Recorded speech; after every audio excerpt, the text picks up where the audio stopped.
कालीप्रसाद बानर्जी पूजक एवं सेवक विनोद बिहारी बालुबजार पूजा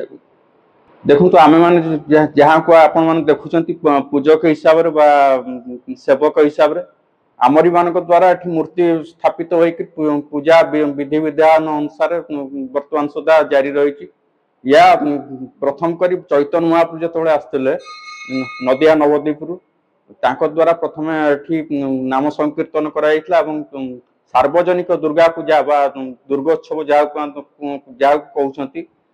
प्रथम घट स्थापित होकर मूर्ति मृण्मयी प्रथम मृण्मयी दुर्गा हिसाब से स्थापित पूजित होते एवं एठिकार विशेषत्व हूँ जो आपणकर रासायनिक रंग व्यवहृत हुए पारंपरिक रीति जो फल फूल अठा एगुड़क व्यवहृत हो मूर्ति ये कार्यधारा लगी था